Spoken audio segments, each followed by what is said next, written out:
अपने रूम से निकल जाता है और लायला कॉर्पोरेशन जाता है, जहां उसके जूतों की आवाज से ही सारे एम्प्लॉइज अपने घुटनों पर बैठ जाते हैं। एक ऐसा बॉस जिसके सामने किसी की भी आवाज नहीं निकलती।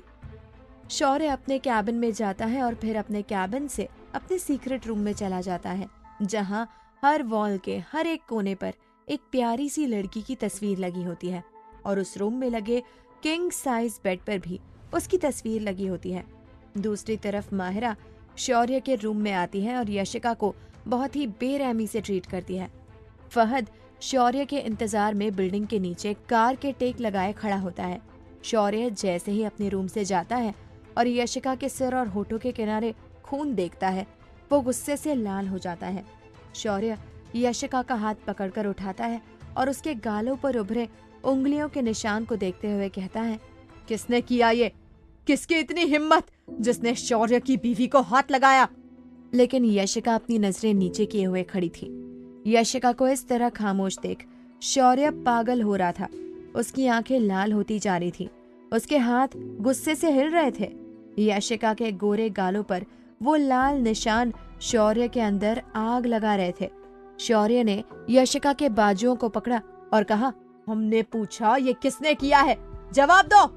यशिका ने अपनी पलकें उठाई और शौर्य की आंखों में देखते हुए कहा, क्या फर्क पड़ता है किसने किया है? आप भी तो यही करते हैं। अगर किसी और ने किया तो क्या हुआ? यशिका का जवाब सुन शौर्य ने उसके बाजुओं पर अपनी पकड़ कसते हुए कहा, बहुत फर्क पड़ता है। मेरे अलावा तुम्हें कोई टच करे, तुम्हें कोई देखे या कोई तुम्हें दर्द दे, ये शौर्य सिंह ओबरॉय टॉलरेट नहीं करेगा। आपको दर्द देने, टॉर्चर करने और देखने का हक सिर्फ और सिर्फ शौर्य सिंह ओबरॉय का है। शौर्य ने यशिका का हाथ पकड़ा और उसे खींचते हुए अपने साथ रूम से बाहर लेकर आया और हॉल में खड़ा किया और चीखते हुए कहा, जितने भी चूहे बिल में हैं, सभी के सभी बाहर आइए। शौर्य की आवाज उस पूरे विला में गूंज गई। सभी अपने अपने कमरे से बाहर आ गए। पहले शौर्य की मॉम, जो उसकी स्टेप मदर थी, दूसरा उसके डैड ओम सिंह, और फिर उसका सौतेला बड़ा भाई लकी और उसकी भाभी दिया, और आखिर में नाइटी पहने हुए माहिरा अपने रूम से बाहर आई और कहा, क्या हुआ ऐसे सो? आप इस तरह क्यों चीख रहे हैं? इससे पहले माहिरा कुछ और कहती, शौर्य अपनी जलती आंखों से उसे देखता है, जिससे माहिरा की आवाज उसके गले में ही अटक जाती है। शौर्य यशिका के पास गया और उसके साइड में खड़े होते हुए कहा, किसकी इतनी हिम्मत हुई जो फर्स्ट फ्लोर पर गया विदाउट शौर्य की इजाजत? किसी भी फैमिली मेंबर इंक्लूडिंग मेड को भी फर्स्ट फ्लोर पर जाने की इजाजत नहीं थी। शौर्य के होने पर ही मेड ऊपर जाते थे।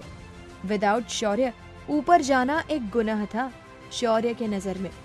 सभी ने ना में अपना सर हिला दिया और अपनी नजरें झुका ली, क्योंकि शौर्य के गुस्से का सामना करने की हिम्मत वहां किसी में भी नहीं थी। शौर्य यशिका को देखते हुए बोला, यशिका, कौन था जो तुम्हारे इतने करीब आया और तुम्हें ये चोट दी? यशिका खामोशी से खड़ी थी। शौर्य ने कहा, यशिका, मैं आखिरी बार पूछ रहा हूँ, कौन था? अगर इसके बाद भी तुम चुप रही तो जो मैं करूंगा वो तुम देख नहीं पाओगी। यशिका ने कुछ नहीं कहा। शौर्य ने वहां खड़े सर्वेंट से कहा, पेट्रोल लाओ। सभी ने जैसे ही ये सुना, सब डर से कांपने लगे। सभी ने एक साथ कहा, शौर्य, क्या करने जा रहे हो तुम? हम में से कोई भी वहां नहीं गया था। माहिरा डर से कांप रही थी। उसका पूरा फेस पसीने से लथपथ था। सर्वेंट ने 4 कैन पेट्रोल, जो 20 लीटर के थे, लाके शौर्य के सामने रख दिया। शौर्य ने उन 4 कैन्स को अपने पैरों से किक किया। वो चारों कैन फ्लोर पर गिर गए और सारा पेट्रोल वहीं फैल गया। शौर्य ने कहा, तुम्हारी खामोशी सबकी जान लेगी। सबके पैरों के पास जैसे ही पेट्रोल गए, सब पीछे हटने को हुए। तभी शौर्य ने कहा, किसी ने अगर एक कदम भी पीछे किया तो मैं उसे यहीं जिंदा गाड़ दूंगा। अचानक फहद आया और कहा, बॉस, आप रेडी नहीं हुए? हमें लंदन जाना। इतना कह वो रुक गया और उसने अपनी नाक को सिकोड़ते हुए कहा, बॉस, ये पेट्रोल की स्मेल। और जैसे ही उसने नीचे देखा, उसके पैरों के नीचे पेट्रोल था। फहद शॉक होते हुए बोला, बॉस, ये क्या है? आप ये क्या करने जा रहे हैं? शौर्य ने फहद को देखते हुए कहा, श्श्श, और यशिका के बैग पर अपना हाथ रखा और कहा, यशिका, टेल मी, किसने किया ये? यशिका अब भी खामोश थी। शौर्य ने एक ईविल स्माइल की और अपने पॉकेट से लाइटर निकाला और उसे ओपन किया तो आग जलने लगी। और शौर्य ने यशिका के कमर पर अपनी पकड़ कसते हुए कहा, गुड बॉय। सभी खड़े चीख रहे थे, शौर्य नहीं, और फहद भी बॉस नो बोला, लेकिन शौर्य ने लाइटर को छोड़ दिया। लाइटर जैसे ही गिरा, यशिका ने नीचे झुककर लाइटर को अपने हाथों में पकड़ लिया और कहा, बंद कीजिए तमाशा, प्लीज। शौर्य ने देखा कि लाइटर यशिका के हाथों पर अब भी जल रहा है। शौर्य ने जल्दी से यशिका के हाथ से लाइटर लिया और उसे क्लोज करते हुए कहा, कौन था वो? यशिका ने धीरे से कहा, माहिरा। सभी मेंबर्स ने जैसे ही माहिरा सुना, सबके कान खड़े हो गए और सब एक खा जाने वाली नजरों से माहिरा को देखने लगे। शौर्य ने जैसे ही ये सुना, उसने यशिका को छोड़ दिया और सीधे माहिरा के सामने गया और खींच के एक थप्पड़ माहिरा के गालों पर लगा दिया। उस थप्पड़ की आवाज से सभी कांप उठे। माहिरा अपने आप को संभाल नहीं पाई और नीचे फ्लोर पर गिर गई। शौर्य ने चीखते हुए कहा, मेरी बीवी के ऊपर हाथ उठाने की गलती की है। दोबारा अगर यशिका के करीब भी गई ना, तो जला के राख कर दूंगा। यशिका को दर्द और तड़पाने का हक सिर्फ शौर्य सिंह ओबरॉय का। माहिरा फ्लोर पर गिरी हुई थर थर कांप रही थी। शौर्य के थप्पड़ से उसके जबड़े हिल चुके थे। शौर्य ने यशिका के हाथों को पकड़ा और उसे खींचते हुए ले जाने लगा। तभी शौर्य के डैड ने कहा, शौर्य, ये क्या बदतमीजी है? एक लड़की पर हाथ कैसे उठा सकते हो तुम? शौर्य ने जैसे ही ये सुना, उसके कदम रुक गए। शौर्य ने कहा, आपको बोलने का हक किसने दिया है? कौन है आप? जाइए और अपनी इस बीवी को भी अपने साथ ले जाइए। और हाँ, दोबारा शौर्य से बात करने से पहले अपनी आवाज नीचे रखिएगा। थैंक्स कहिए कि मैंने सिर्फ थप्पड़ मारा। यशिका के करीब आने और उसे ये चोट देने वाली की मैं जान ले लूंगा। दोबारा यशिका से इतना दूर रहिए कि आपकी ये आवाज उसके कानों तक ना जाए। और हाँ, यशिका इस पूरे विला की ओनर है। उसकी बेइज्जती आप लोगों को इस घर से बाहर कर देगी। अब फैसला आपका है, इस घर में रहना है या अपनी सो कॉल्ड झूठी इज्जत में। शौर्य अपने साथ यशिका को रूम में ले गया और उसे बेड पर बैठाया और कहा, तुम पागल हो?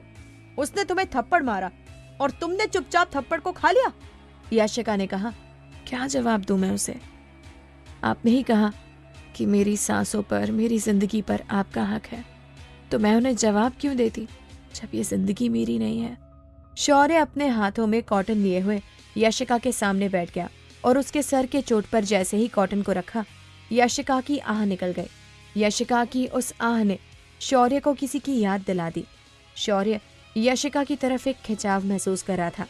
आज यशिका को इस हालत में देखकर उसे अच्छा नहीं लग रहा था। क्या होगा कहानी में आगे, जानने के लिए सुने अगला एपिसोड।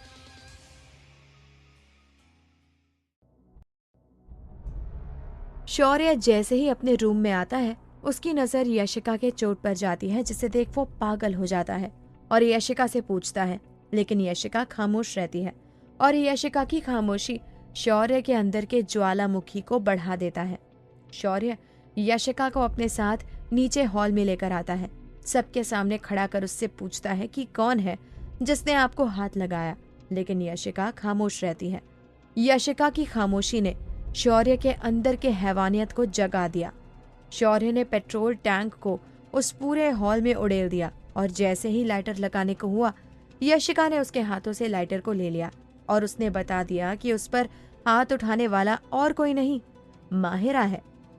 यशिका का इतना कहना था कि एक जोरदार थप्पड़ से पूरा विला गूंज उठा। शौर्य का रूम। शौर्य यशिका को अपने रूम में लेकर आया और उसे बेड पर बैठा उसके सामने घुटनों पर बैठ गया और उसने किसी को कॉल किया और आइस और फर्स्ट एड किट लाने को कहा। आंख झपकते ही उसके सामने आइस और फर्स्ट एड किट दोनों रखी हुई थी और सर्वेंट वहां से चले गए। शौर्य ने यशिका के हाथों को पकड़ा और देखने लगा। यशिका की मखमली से हाथों की हथेली लाल हो चुकी थी। शौर्य ने बर्फ के टुकड़े को लिया और यशिका के हथेली पर रख दिया। यशिका शौर्य को बिना पल के झपकाए देख रही थी। शौर्य ने कॉटन में दवा लगाई और यशिका के होठों के किनारे लगाने लगा। इस वक्त शौर्य यशिका के इतना करीब था कि यशिका की गर्म सांसें शौर्य अपने चेस्ट पर महसूस कर रहा था।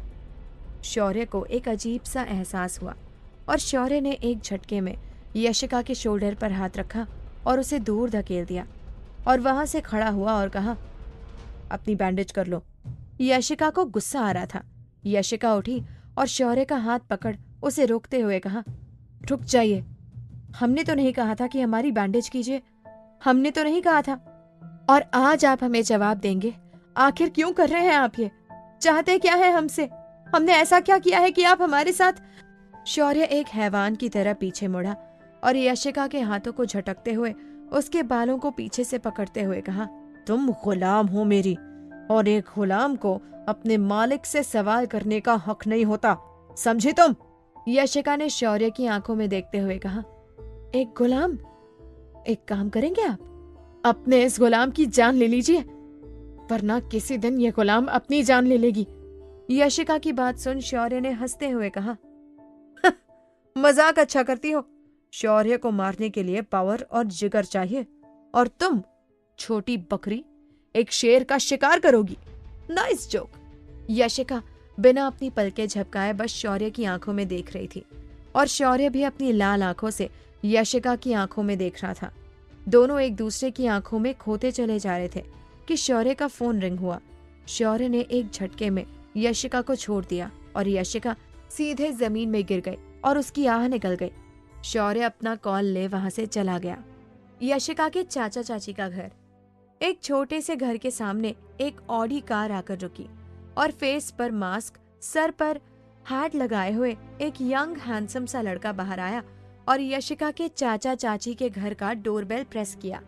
तभी एक लड़की ने डोर ओपन किया, जिसका रंग गेहुआ, आंखें कटीली और होंठ लिपस्टिक से सने हुए थे। उस लड़की ने जैसे ही उस लड़के की आंखों को देखा, वो उसकी आंखों में डूब गई। उस लड़के ने धीरे से कहा, एक्सक्यूज मी मैम, क्या मैं यशिका से मिल सकता हूँ? उस लड़की ने जैसे ही यशिका का नाम सुना, उसकी आईब्रो तन गए, उसके फेस का एक्सप्रेशन बदल गया और उसने गुस्से से कहा, कौन है आप और आप यशिका को कैसे जानते हैं? उस लड़के ने कहा, मैं वीर, यशिका का फ्रेंड। तभी उस लड़की के पीछे से आवाज आई, कौन है बेटा रूही? तभी रूही ने कहा, आपकी प्यारी यशिका का एक नया आशिक। वीर ने जैसे ही ये सुना, वो अपनी आंखें छोटी कर रूही को देखने लगा।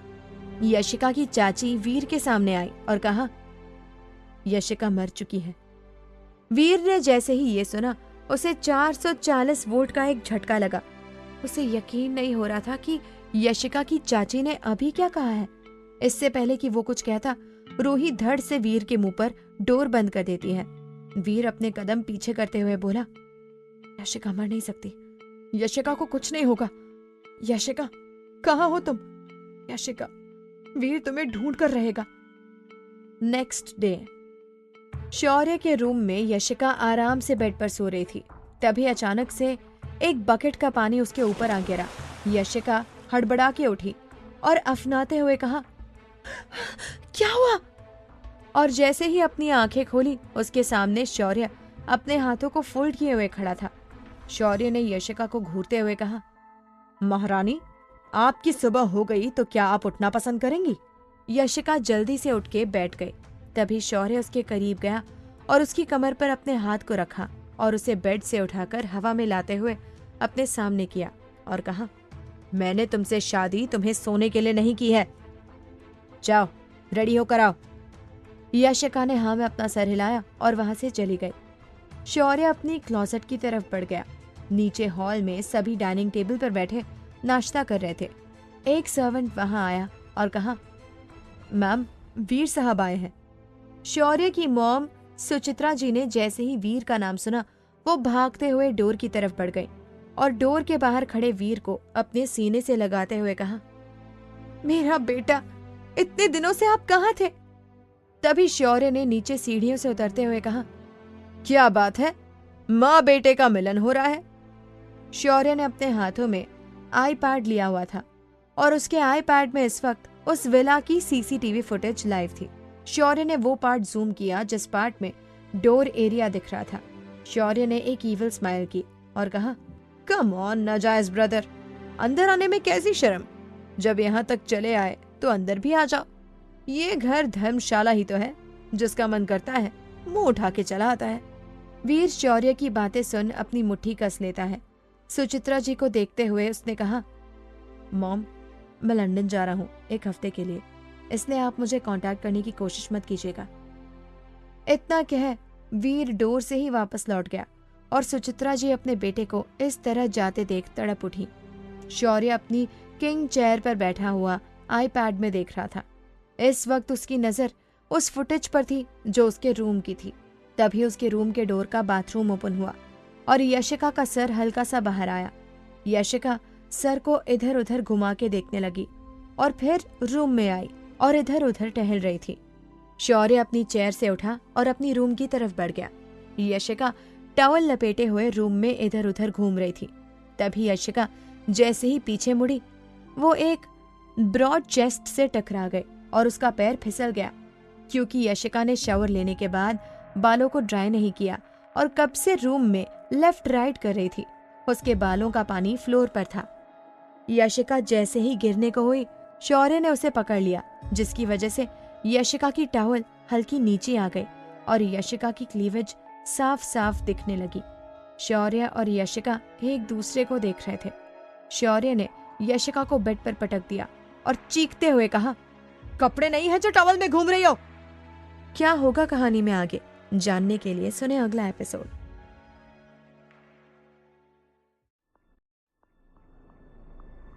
शौर्य यशिका के जख्मों पर मरहम लगाता है, लेकिन उसे एहसास होता है कि वो यशिका के बहुत ही करीब आ गया, जिसकी वजह से वो यशिका को अपने आप से दूर झटक देता है और रूम से बाहर चला जाता है।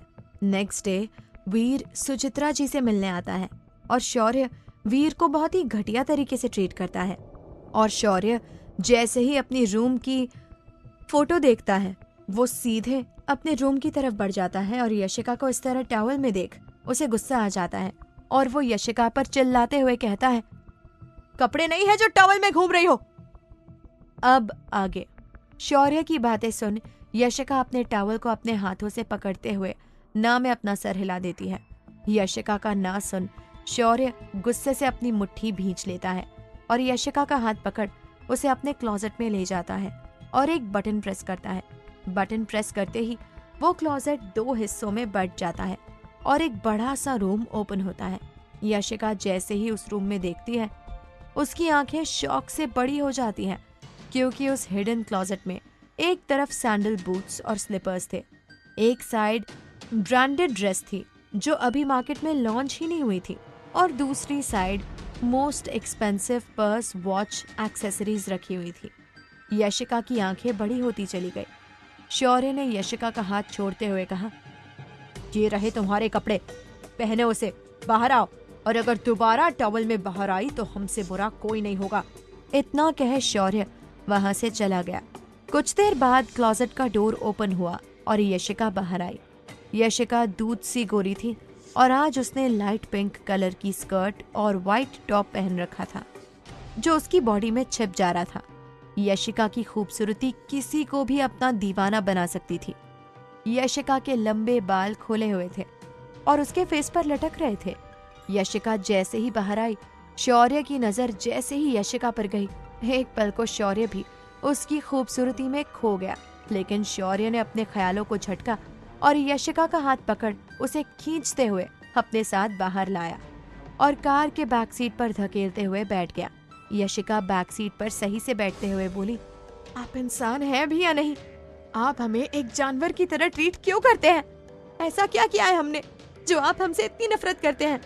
सॉरी, आप हमसे ही नहीं, सभी के साथ ऐसे हैं, शायद इसलिए कोई आपका अपना नहीं है।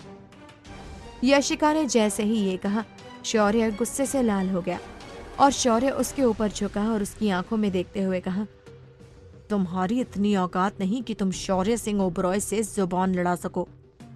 यशिका जैसे ही कुछ कहने को हुई, शौर्य ने अपने होठों को यशिका के होठों पर रख दिया और उसे रूडली किस करने लगा। कुछ देर बाद शौर्य दूर हुआ और कहा, दोबारा मुंह खोलने से पहले एक बार ये जरूर याद रखना। और अचानक से कार रुक गई। शौर्य ने कहा, क्या हुआ? तो ड्राइवर ने डरते हुए कहा, बॉस, वो जगह आ गई जहां आपने कार रोकने को कहा था। शौर्य ने एक ईविल स्माइल की और यशिका को देखते हुए कहा, नीचे उतरो। यशिका अपनी लंबी सांस लेते हुए उसे देख रही थी। शौर्य ने चीखते हुए कहा, नीचे उतरे। यशिका कार से नीचे उतर गई तो शौर्य ने विंडो से यशिका को देखते हुए कहा, इस कार की स्पीड कितनी होगी? उस स्पीड के साथ तुम इस कार के साथ भागोगी। अगर तुमने ऐसा नहीं किया तो तुम्हारे उस छोटे से भाई को इस दुनिया से ही भगा दूंगा। यशिका ने लाचार होते हुए कहा, नो प्लीज। शौर्य ने कहा, तो भागो। यशिका उस कार की स्पीड जितना भागने की कोशिश कर रही थी। कार की स्पीड ना के बराबर थी, लेकिन फिर भी यशिका की सांसें फूल रही थी। यशिका की सांसें इतनी तेज हो रही थी कि ऐसा लग रहा था कि वो अभी मर जाएगी। तभी वो आकर एक बड़ी सी बिल्डिंग के सामने रुकी। यशिका भागते भागते आई और कार के बोनेट पर अपना हाथ रख सांसें ले रही थी। उसका तेज बहुत ही तेजी से नीचे हो रहा था। बॉडीगार्ड ने आगे बढ़कर डोर ओपन किया। शौर्य अपने ऑरा में बाहर निकला और यशिका को देखते हुए कहा, क्या हुआ यशिका? यशिका का पूरा फेस लाल हो गया था। उसका गला पूरा सूख चुका था। यशिका के गले से आवाज नहीं निकल रही थी। शौर्य ने यशिका की तरफ एक नजर डाली और वहां से चला गया। यशिका ने अपने हाथों को अपने चेस्ट पर रख लिया और शौर्य को जाते हुए देखकर कहा, जल्लाद, हैवान। और फिर अपनी आंखें बंद कर ली।